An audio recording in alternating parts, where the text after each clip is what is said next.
Good evening. I'm Trevor Brown. This briefing covers passive recon for Ford Motors, specifically Mr. Jim Farley, the CEO. All activity conducted was passive and limited to publicly available resources. This is for classroom and educational purposes only. The agenda for this presentation is as follows. The objective of the reconnaissance and tools utilized. Then we'll talk about my findings, an explanation of the attack vectors, my spearfishing attack simulation example, legal and ethical considerations for the actions taken, and the next steps.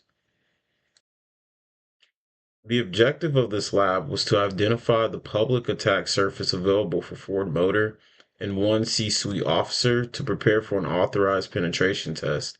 Note, this was a simulation. No attack was completed.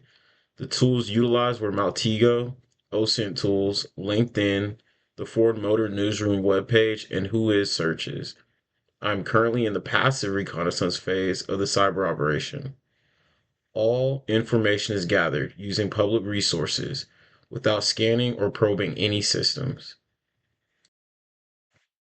One of the images on this slide shared is a Maltego graph seeded with domain and person searches. I ran a DNS, MX IP, Whois, and email transforms to populate the graph. The nodes you see show mail servers and discovered name lookups. I specifically utilized Maltego CE on my Kali Linux VM to seed the company Ford.com domain and the C-suite member Jim Farley, the CEO. So from the DNS transforms, I discovered Ford's MX records. These show that Ford utilizes a major external email provider, which could be a potential target for credential-based phishing attacks. I also ran a Whois query, confirming Ford's official domain ownership. These findings are important and significant because it shows the email systems and the DNS infrastructure that are pretty common for vector attacks. I then went to Jim Farley's LinkedIn profile, which confirms his role as the CEO of Ford Motor Company. This corroborated an authoritative source, strengthening my OSINT findings and providing valid information that a potential attacker could use to craft social engineering attempts. Maltego also returned candidate email addresses for Jim Farley, but they could not be corroborated through the company pages or verified public bios. In my presentation, I redacted these emails to be safe. Since these could not be confirmed, they're classified as unverified external contacts. This demonstrates the importance of careful OSINT. Any email address does not mean that it is a valid email address. This slide shows the output from DNS Dumpster for Ford.com. From the MX records, we see that Ford uses Microsoft Office 365 for their email, which attackers often target with phishing or credential campaigns. This scan also showed several public domains such as vpn.ford.com, autodiscover.ford.com, and staging.ford.com. These type of subdomains can expose remote access portals or development environments, which can be weaker points in the organization's defenses that are potential vulnerabilities for malicious attacks. From these findings, we can see Ford's attack surface includes external email infrastructures such as the MX provider, public domains, the executive's personal and professional profiles, even.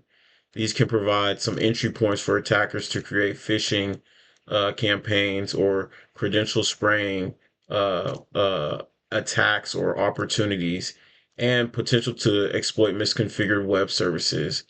Mitigation effects against these could include multi-factor authentication, enforcing email authentication protocols, and the auditing of public domains.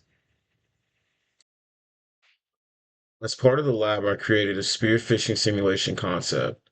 Based on the information provided by LinkedIn, the CEO, Jim Farley, is active in Ford's vehicle promotion initiatives. A simulated phishing email can reference an interview to discuss EV developments, to speak with the CEO. The email that I'm going to show below is just a simulation. It is not sent and will not be sent. This is for educational purposes. The reason this email has potential to work is because it shows that I've been specific and informed. It shows that research was done ahead, in which case it shows validity. It also expresses mutual benefit for the organization and for the person sending the email. And it also respects the person's time.